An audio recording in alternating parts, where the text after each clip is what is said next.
अस्सलाम वालेकुम नाज़रीन, आप देख रहे हैं प्रोग्राम 7 से 8।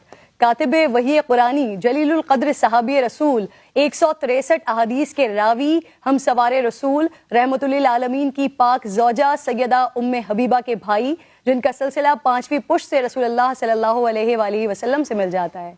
इस्लामी तारीख के पहले बहरी बेड़े के सिपाही सालार फातिह शाम कब्रिस और 19 साल तक 64,65,000 मुरब्बा मील पर हुक्मरानी करने वाले, जिनके औसाफ मुबारका में इखलास और अहद वफा, इल्म फजल और फ़िक़्ह व इज्तिहाद, हुस्न सलूक, सखावत, तकरीर व खताबत, मेहमान नवाजी, तहम्मुल व बुर्दबारी, गरीब परवरी, खिदमत खल्क़, अतात इलाही, खौफ इलाही, इत्तिबाए सुन्नत, तक़वा और परहेज़गारी, आशिक़ रसूल और आशिक़ अहले बैत हैं। आज अमीरुल मोमिनीन सैयदना अमीर माविया रदियल्लाहु ताला अन्हु का यौम वफ़ात है। आपको नबी करीम सल्लल्लाहु अलैहि वसल्लम की खिदमत में रहकर उनकी सोहबत का शर्फ हासिल है। रसूलुल्लाह ने आपके लिए फरमाया, माविया तुम ज़रूर जन्नत में मुझसे मिलोगे। रसूलुल्लाह से इश्क का ये आलम था कि आपके तराशे हुए गेसू और नाखून मुबारक अपने पास रख लिया करते और वफ़ात से पहले वसीयत की कि तबरुकात मेरी कब्र में मेरे साथ रखे जाएं कि मैं नबी पाक की खुशबू महसूस कर सकूं और अल्लाह इन तबरुकात के वास्ते मेरी मग़फ़िरत फरमा दे।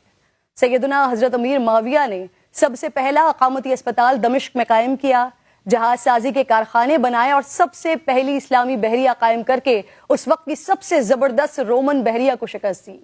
सैयदना हज़रत अमीर माविया के दौर में ही सबसे पहले मंजनीक का इस्तेमाल किया गया। आब पाशी और आब नोशी के लिए दौर इस्लामी में पहली नहर खुदवाई, डॉक का जदीद और मजबूत निज़ाम कायम किया, सरकारी अहकाम पर मोहर लगाने और नकल दफ्तर में महफूज रखने का सिस्टम आपने बनाया। आपने दीन अखलाक और कानून की तरह तिब और इल्मुल जराहत की तालीम का इंतजाम भी किया। बैतुल माल से तिजारती कर्जे बगैर इश्तराक व नफ़ा के जारी करके तिजारत और सनत को फ़रोग़ दिया और बैनुल अक़वामी मुआहदे किए। तर्ज़ हुक्मरानी में बुर्दबारी का ये आलम कि एक मरतबा आपसे एक आदमी ने सख्त कलामी की, मगर आपने खामोशी इख्तियार फरमाई। ये देखकर किसी ने कहा, अगर आप चाहें तो इसे इबरतनाक सज़ा दे सकते हैं। फरमाया, मुझे इस बात से हया आती है कि मेरी रयाया में से किसी की गलती की वजह से मेरा हिल्म यानी कुव्वते बर्दाश्त कम हो, और ऐसा कैसे न होता कि रसूलुल्लाह सल्लल्लाहु अलैहि वसल्लम ने दुआ फरमाई थी कि ए अल्लाह अमीर माविया के पेट को इल्म और हिल्म से भरते। ये नाज़रीन हमारे रोल मॉडल्स हैं, हिदायत याफ्ता हैं। अल्लाह रब्बिल जलाल मुसलमानों को सहाबा कराम और अहले बैत व अथहार के हर अमल को फॉलो करने की तौफीक अता फरमाए।